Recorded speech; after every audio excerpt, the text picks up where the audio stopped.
دین اسلام کے مطالعے کی توفیق عطا فرمائی، اور اس میں ہم روزانہ دین کے 5 شعبوں کے بارے میں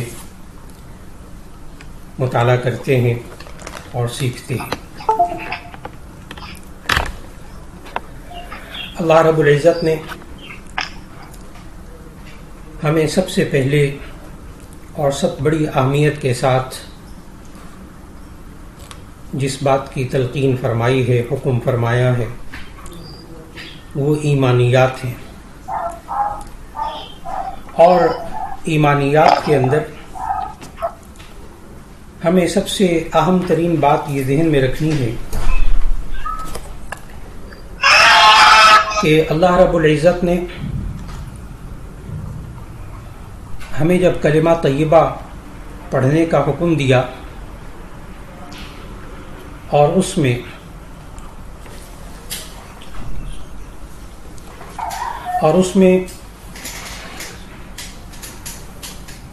اللہ تعالیٰ کی توحید اور رسول اللہ صلی اللہ علیہ وسلم کی رسالت دونوں چیزوں کا اقرار ہم سے کروایا۔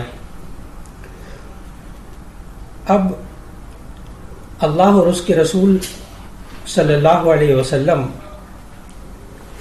پر ایمان لانے کا ایک اہم ترین تقاضا یہ ہے کہ اللہ اور اس کے رسول صلی اللہ علیہ وسلم سے محبت کی جائے۔ اور جب انسان اللہ اور اس کے رسول صلی اللہ علیہ وسلم سے محبت رکھتا ہے تو اس شخص کو ایمان کامل نصیب ہوتا ہے، ایمان کی حلاوت نصیب ہوتی ہے۔ بخاری شریف اور مسلم شریف میں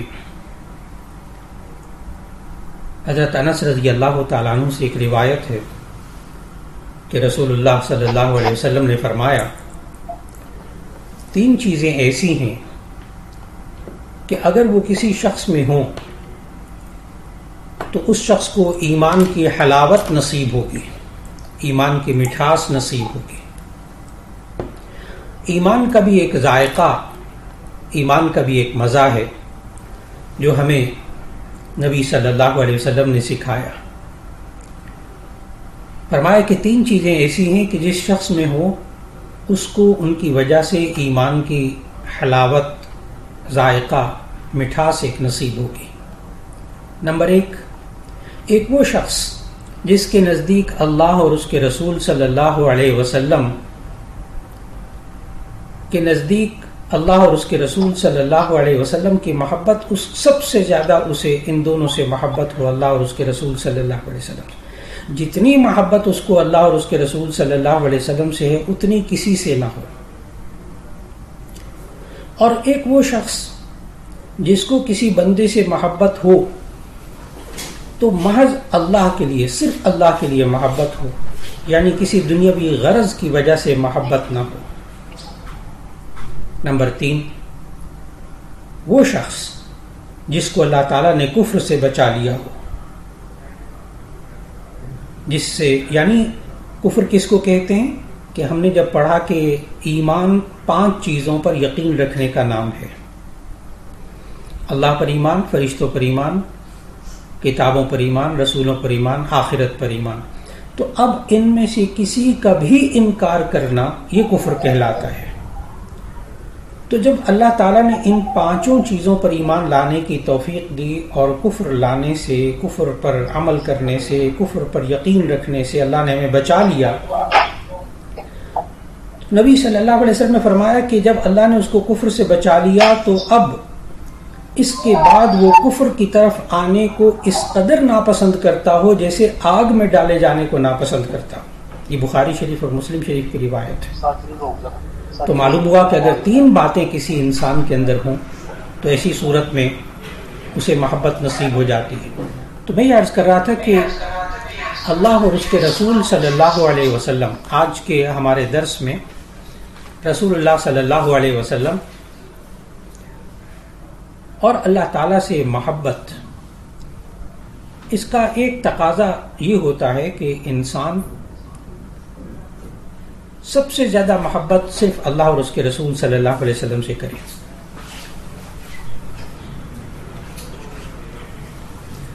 اور یہ حدیث سنا رہا تھا کہ بخاری اور مسلم کی حدیث نبی صلی اللہ علیہ وسلم نے فرمایا کہ 3 شخص وہ ہیں یا 3 چیزیں ایسی ہیں کہ جس شخص میں ہوگی اس کو ان کی وجہ سے ایمان کی حلاوت نصیب ہوگی، مٹھاس نصیب ہوگی. ایک وہ شخص جس کے نزدیک اللہ اور اس کے رسول صلی اللہ علیہ وسلم سب سے زیادہ محبوب ہوں، یعنی جتنی محبت اس کو اللہ اور اس کے رسول صلی اللہ علیہ وسلم سے ہے اتنی محبت کسی اور سے نہ ہو. دوسرا وہ شخص جس کو کسی بندے سے محبت ہو تو صرف اللہ کے لیے محبت ہو، اس میں کوئی دنیاوی غرض شامل نہ ہو. تیسرا وہ شخص جسے اللہ نے کفر سے بچا لیا ہو، چاہے پہلے سے بچا رکھا ہو، اور پھر اس کفر سے بچنے کے بعد آئندہ زندگی کے اندر وہ کفر کی طرف آنے کو اتنا ناپسند کرتا ہو جیسے آگ میں ڈالے جانے کو ناپسند کرتا ہے.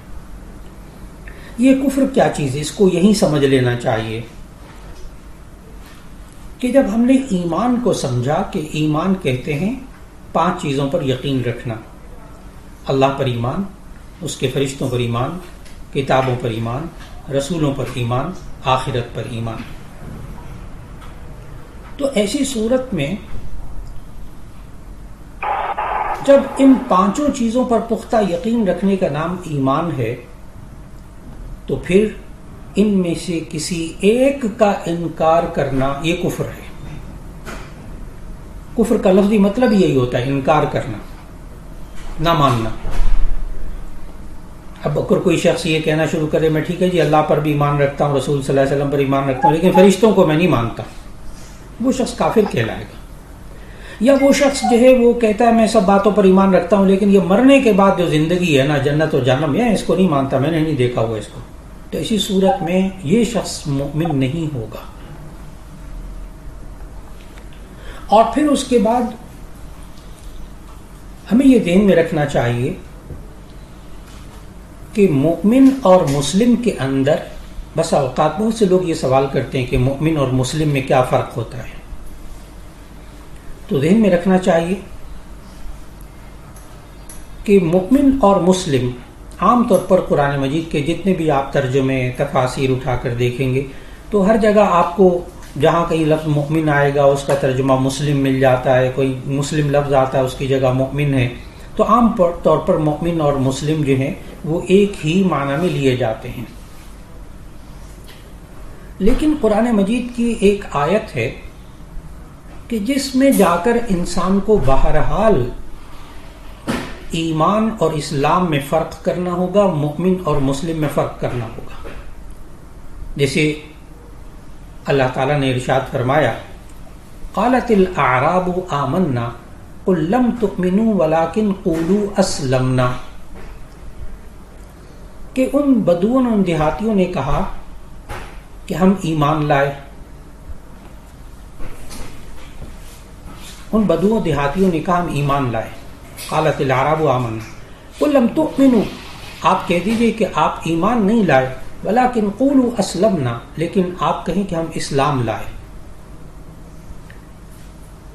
معلوم ہوا کہ ایمان اور اسلام میں فرق ہوتا ہے، اور یہ وہی فرق ہے جو کہ ہم ابتدائی اسباق میں معلوم کر چکے کہ جب حدیث جبریل میں نبی صلی اللہ علیہ وسلم سے حضرت جبریل علیہ السلام نے آ کر پوچھا مل ایمان، کہ ایمان کیا ہے، تو نبی صلی اللہ علیہ وسلم نے فرمایا ایمان یہ ہے ان تؤمن باللہ وملائکتہ وکتبہ ورسلہ والیوم الآخر، کہ تم ایمان لاؤ اللہ پر، فرشتوں پر، کتابوں پر، رسولوں پر، آخرت پر. ان 5 چیزوں پر یقین رکھنے کا نام ایمان. پھر جبرائیل علیہ السلام نے یہ سوال کیا تھا کہ مل اسلام، کہ اسلام کیا ہے، تو نبی صلی اللہ علیہ وسلم نے فرمایا اسلام یہ ہے کہ تم کلمہ طیبہ کا اقرار کرو، نماز پڑھو، روزہ رکھو، زکوٰۃ دو، حج کرو، یعنی ارکان 5 بتائے. اب یہ جو اسلام ہے نا، یہ ہے دکھائی دینے والی چیز. کلمہ طیبہ کا اقرار نظر آئے گا، نماز پڑھے گا نظر آئے گا، روزہ رکھے گا نظر آئے گا، زکوٰۃ دے گا نظر آئے گا، حج کرے گا نظر آئے گا. یہ پانچوں چیزیں تو دکھائی دینے والی ہیں. لیکن اگر ایک شخص اللہ پر ایمان رکھتا ہے، فرشتوں پر ایمان رکھتا ہے، رسولوں پر ایمان رکھتا ہے، آخرت پر ایمان رکھتا ہے، تو وہ نظر نہیں آتا. اب ایسی صورت کے اندر جب نظر نہیں آتا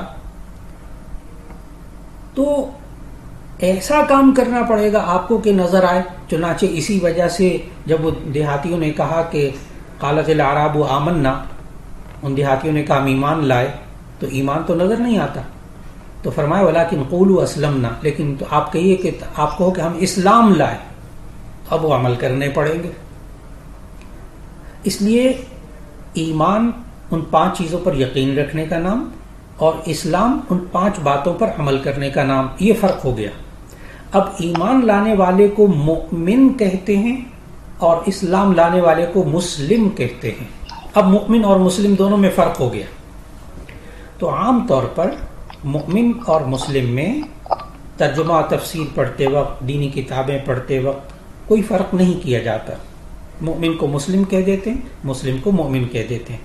لیکن جب آپ باریکی میں جائیں گے تو ایسی صورت میں آپ کو معلوم ہوگا کہ ان دونوں کے درمیان فرق ہے. مؤمن کہتے ہیں ایمان لانے والے کو، اور مسلم کہتے ہیں اسلام لانے والے کو.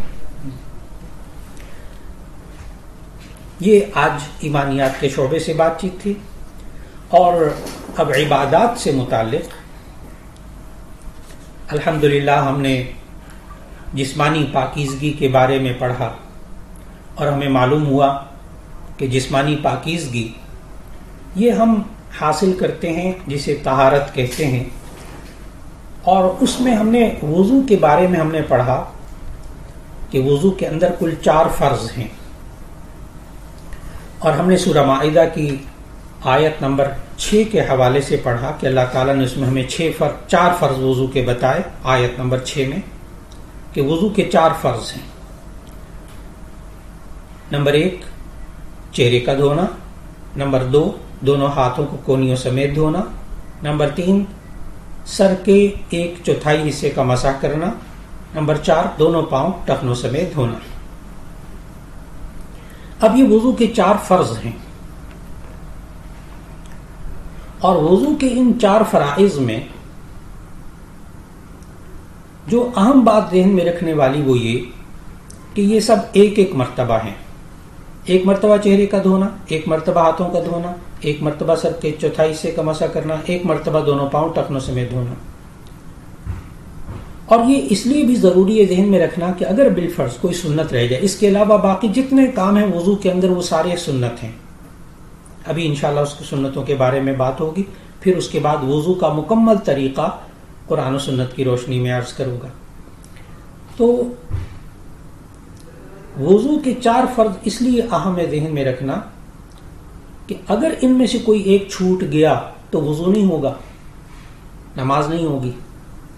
اس لیے بہت سے لوگ سوال کرتے ہیں وہ میں کلی کرنا بھول گیا، ناک میں پانی ڈالنا بھول گیا، میں نے وہ 2 دفعہ دھویا، میں نے وہ جو ہے نا وہ گردن کا مسح نہیں کیا، میں نے خلال نہیں کیا انگلیوں کا، تو میرا وضو ہو گیا کہ نہیں. تو اس میں ذہن میں رکھنا ہوگا یہ جواب. اب سارے جب سوالوں کا جواب مل گیا کہ اگر یہ 4 فرض پورے کر لیے ہیں تو وضو ہو گیا، اب آپ نماز پڑھ سکتے ہیں. اب ہم وضو کی سنتوں کا مطالعہ کرتے ہیں. سنت کس کو کہتے ہیں؟ جو کام نبی صلی اللہ علیہ وسلم نے کیا ہو اسے سنت کہتے ہیں. اور وضو کے اندر ہمیں احادیث سے جو سنت معلوم ہوتی ہیں وہ کل 13 سنتیں ہیں. نمبر 1 نیت کرنا. نیت کرنا یہ سنت ہے. اگر آپ نے کبھی وضو کیا اور نیت کرنی یاد ہی نہیں رہی کہ میں نے وضو کرنا تھا، کوئی حرج کی بات نہیں، آپ کا وضو ہو گیا، لیکن نیت کرنا سنت ہے. نمبر 2 بسم اللہ پڑھنا وضو کے شروع میں سنت ہے. نمبر 3 وضو کرنے سے پہلے دونوں ہاتھوں کو 3 بار کلائی تک دھونا یہ سنت ہے. نمبر 4 مسواک کرنا سنت ہے. نمبر 5 کلی کرنا سنت ہے. نمبر 6 استنشاق یعنی ناک میں پانی ڈالنا اور پھر ناک کو صاف کر لینا. نمبر 7 داڑھی کا خلال کرنا، یہ مرد کے لیے ہے. داڑھی کے خلال کے بارے میں الگ سے بات کروں گا انشاءاللہ. اور نمبر 8 تمام اعضاء کو 3 مرتبہ دھونا. نمبر 9 پورے سر کا مسح کرنا. نمبر 10 کانوں کا مسح کرنا. نمبر 11 وضو میں ترتیب کو ملحوظ رکھنا. اگر آپ نے پہلے دونوں ہاتھ دھو لیے، پھر اس کے بعد سر کا مسح کر لیا، پھر خیال آیا میں نے چہرہ تو دھویا نہیں، تو آپ چہرہ دھو لیجئے، آپ کا وضو ہو جائے گا، فرض پورے ہو جائیں گے. لیکن ترتیب کو ملحوظ رکھنا یہ سنت ہے. نمبر 12 ہاتھ پاؤں کی انگلیوں میں خلال کرنا، تاکہ انگلیوں کے درمیان کا جو جڑوں کا حصہ ہوتا ہے وہ کہیں خشک نہ رہ جائے. نمبر 13 سنت پے در پہ وضو کرنا، یعنی ایک عضو کے خشک ہونے سے پہلے دوسرے عضو کو دھو لینا.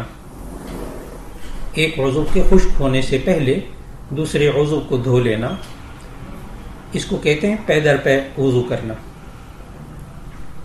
آپ نے وضو کر لیا اپنے خیال میں، بعد میں معلوم ہوا کہ سارا اچھی طرح تولیہ وغیرہ سے صاف کر لیا، پہنچ لیا، خشک ہو گیا اعضاء، پھر جب کمرے میں گئے تو معلوم ہوا پاؤں تو دھوئے نہیں.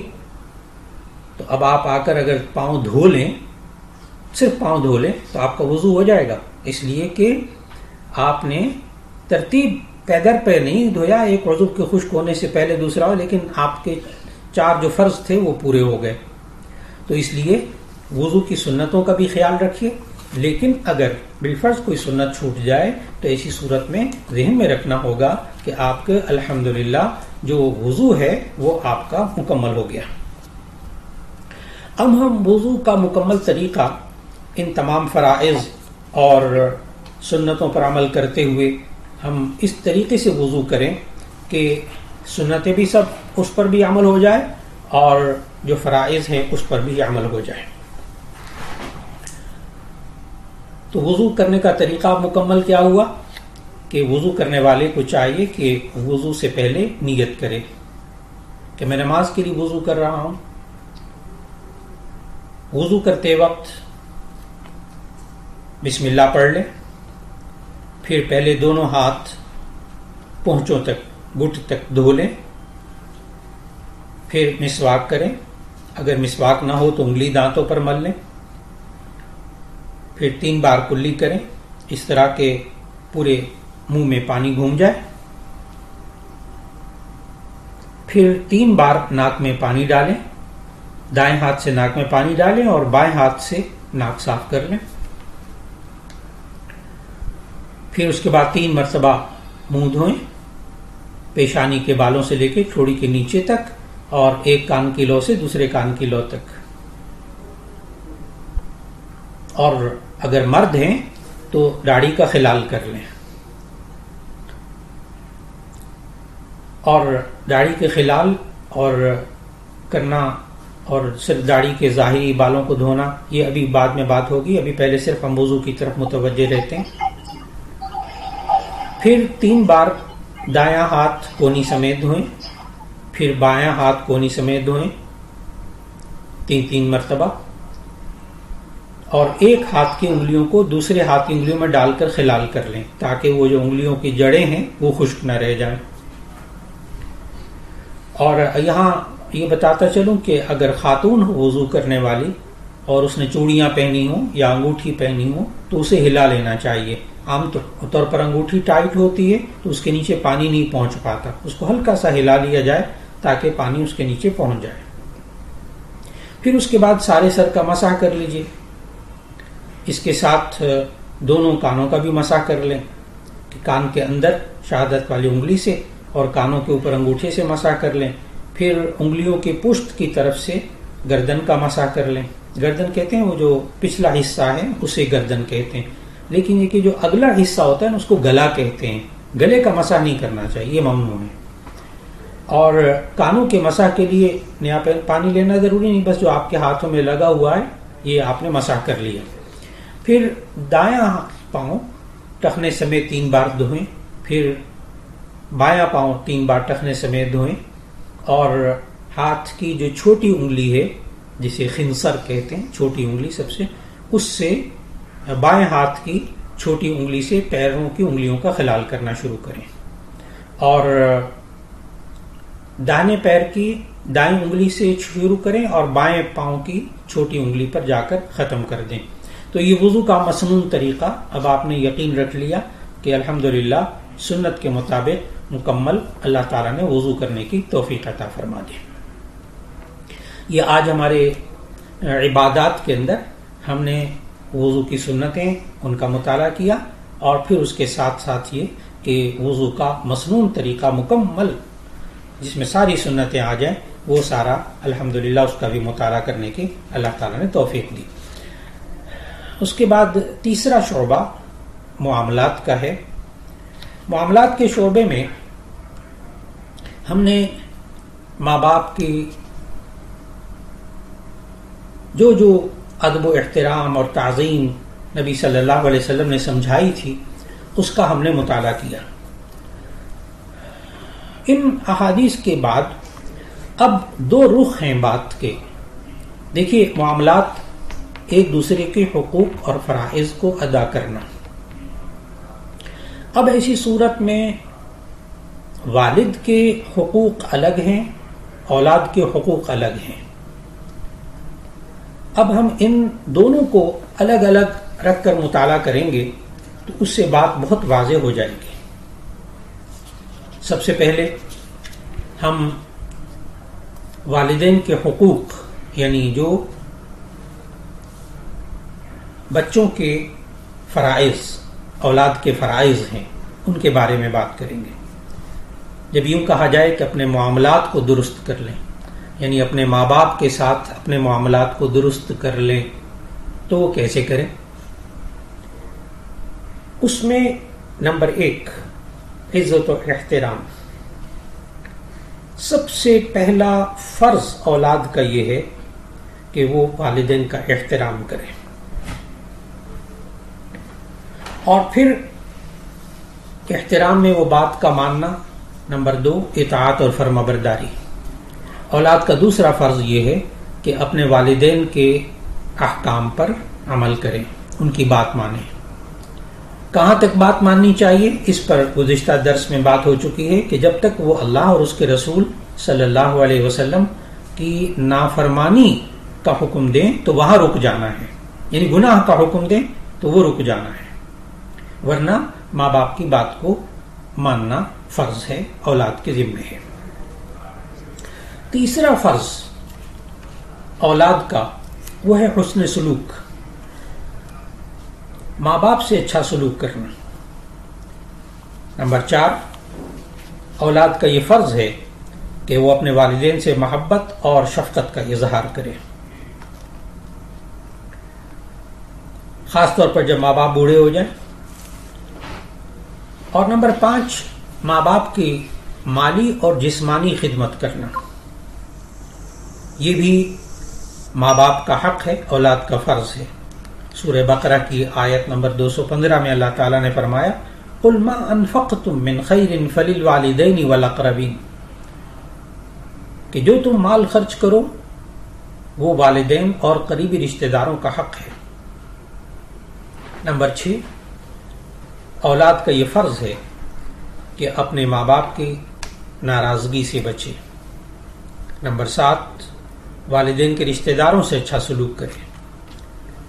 نمبر 8 ماں باپ انتقال کر گئے ہوں تو ایسی صورت میں ان کے لیے دعائے مغفرت کرے۔ آج ہم نے اس کے ایک رخ کا مطالعہ کیا کہ والدین کے حقوق کیا ہیں قرآن و سنت کی روشنی میں، اور اولاد کے فرائض کیا ہیں۔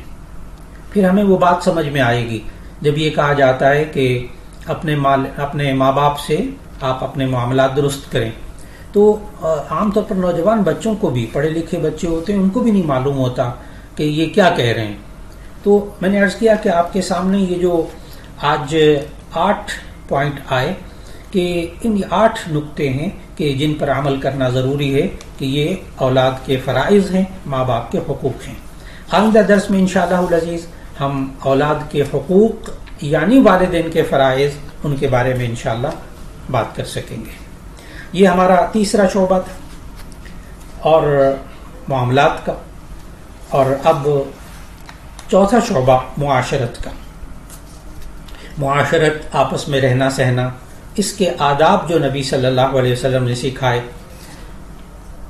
سلام کے بارے میں ہم نے گزشتہ اسباق میں مطالعہ کیا۔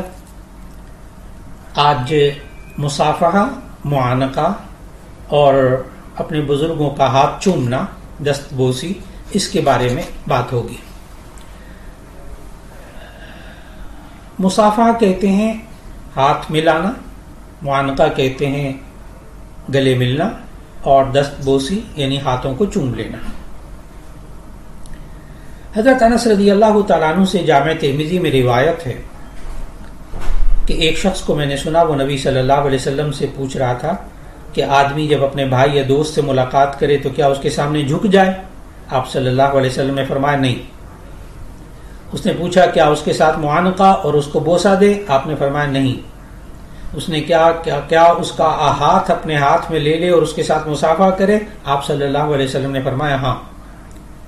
معلوم ہوا کہ جب ملاقات ہو تو اس میں جھکنا تو بالکل نہیں چاہیے، جھکنا نہیں چاہیے، جھکنا صرف اللہ تعالیٰ کے سامنے۔ اور معانقے کی ابھی حدیث آگے آئے گی، لیکن ایک دم معانقہ کرنا وہ بھی ضروری نہیں، ملاقات کے وقت ہاتھوں کو بوسہ دینا یہ بھی ضروری نہیں، لیکن ہاتھ کا ہاتھ میں لینا، مصافحہ کرنا یہ سنت ہے۔ اور رزین کی جو روایت ہے مشکات میں موجود ہے کہ انہوں نے یہ کہا کہ اگر کوئی بھائی یا دوست سفر سے آیا ہو تو وہ معانقہ کر سکتا ہے۔ معلوم ہوا اگر کوئی بہت دیر بعد ملے ہیں، بہت دور سے آئے ہیں، تو آپ معانقہ کر لیں، درست ہے، جائز، یہ بھی سنت ہے۔ اور ترغیب و ترہیب علامہ منذری کی، اس میں یہ بات لکھی ہے، یہ روایت موجود ہے کہ بطور تکریم ہاتھ کا بوسہ دے سکتا ہے، بطور عزت اور احترام کے۔ چنانچہ ترمذی میں روایت ہے کہ نبی صلی اللہ علیہ وسلم، حضرت ابو امامہ رضی اللہ تعالیٰ عنہ فرماتے ہیں کہ رسول اللہ صلی اللہ علیہ وسلم نے مریض کی پوری عیادت، فرمایا کہ مریض کی پوری عیادت یہ ہے کہ تم اپنا ہاتھ مریض کی پیشانی پر یا ہاتھ پر رکھ کر اس کے حال پوچھو اور پورا سلام کرنا۔ یہ سلام کے بعد تم مصافحہ بھی کر سکتے ہو۔ سنن ابی داؤد کی روایت ہے جو مشکات میں موجود ہے، حضرت شعبی رحمہ اللہ فرماتے ہیں کہ نبی کریم صلی اللہ علیہ وسلم نے حضرت جعفر ابن علی رضی اللہ تعالیٰ عنہ سے ملے اور ان کو گلے لگایا اور ان کی آنکھوں کے درمیان بوسہ دیا۔ اور ابو داؤد کی روایت ہے کہ جب وفد عبد القیس آیا تو نبی صلی اللہ علیہ وسلم کے سامنے باقی سب جلدی جلدی سواریوں سے اترے تو ہم نے نبی صلی اللہ علیہ وسلم کے ہاتھوں پر بوسہ دیا۔ تو معلوم ہوا ہاتھ چومنا بھی ثابت ہے۔ اور الادب المفرد میں روایت ہے حضرت ثابت رضی اللہ تعالیٰ عنہ سے، حضرت انس رضی اللہ تعالیٰ عنہ سے پوچھا کہ آپ صلی اللہ علیہ وسلم نے کبھی آپ نے یعنی حضرت انس رضی اللہ تعالیٰ عنہ نے کبھی حضور صلی اللہ علیہ وسلم کے ہاتھ کو چھوا ہے؟ تو انہوں نے کہا ہاں، حضرت ثابت نے حضرت انس کے ہاتھ کو چوم لیا۔ لیکن عام حالات میں مصافحہ کر لیا جائے، یہ سنت پوری ہو جاتی ہے، سلام بھی کریں اور مصافحہ بھی کر لیں۔ لیکن اگر کسی بیماری کی وجہ سے کوئی بیمار ہے اور آپ کو پتا ہے کہ یہ ڈاکٹر نے منع کیا ہے مصافحہ کرنے سے، تو ایسی صورت میں مصافحہ نہ کیا جائے، صرف زبان سے سلام کہہ دیا جائے اور جواب لے لیا جائے تو یہ درست ہے۔ آج کے ہم نے درس میں معاشرت کے حوالے سے مصافحہ، معانقہ اور ہاتھ چومنا، اس کے بارے میں احادیث کی روشنی میں آداب پڑھے۔ اب پانچواں شعبہ اخلاقیات کا۔ اس اخلاقیات کے شعبے میں ہم نے اب تک احسان کے بارے میں اور نیک کام کرنے کے بارے میں اور اچھے اخلاق کیا ہوتے ہیں اس کے بارے میں پڑھا، اور ہم نے یہ سمجھا کہ اچھے اخلاق اچھی عادتوں کو کہتے ہیں۔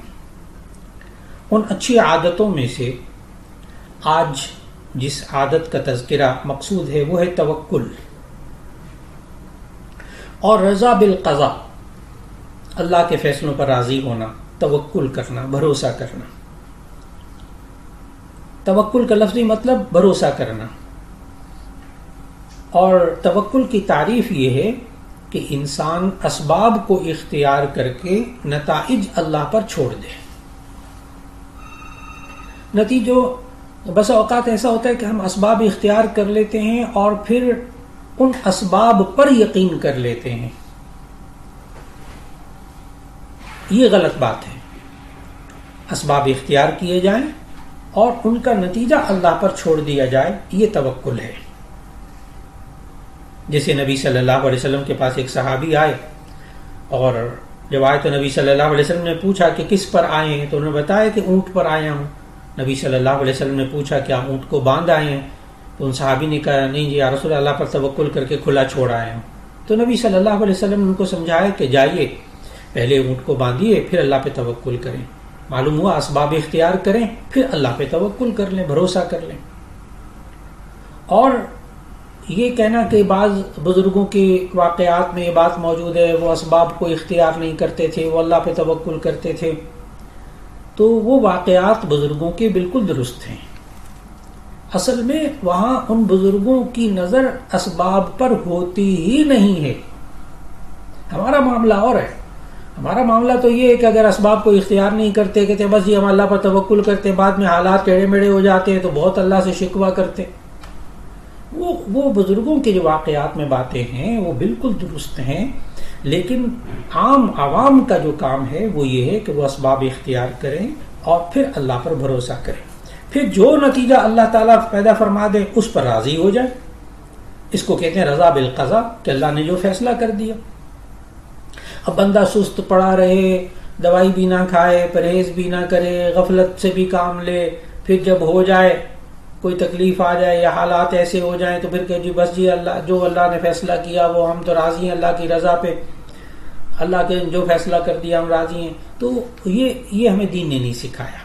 دین نے ہمیں یہ سکھایا کہ ہم اسباب اختیار کریں، پرہیز اختیار کریں، علاج کریں، دوائی کھائیں، پھر اس کے بعد اس کا نتیجہ اللہ پر چھوڑ دیں، پھر جو نتیجہ ہو اس پر یقین رکھ لیں، ایمان رکھ لیں کہ یہ اللہ کی طرف سے ہے۔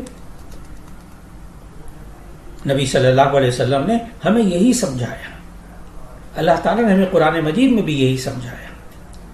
اللہ رب العزت سب کو ہر طرح کی مصیبت تکلیف سے محفوظ رکھے، اور ہم سب کو پرہیز کرنے، احتیاط کرنے اور تدبیر کرنے اور اس کے ساتھ ساتھ تمام ذرائع اختیار کرنے کی توفیق بھی عطا فرمائے، پھر ان اسباب پر اللہ ہمیں بھروسہ کرنے سے بچا لے، اللہ ہمیں اپنی ذات پر یعنی اللہ پر بھروسہ کرنے کی توفیق عطا فرما دے۔ وآخر دعوانا ان الحمد للہ رب العالمین۔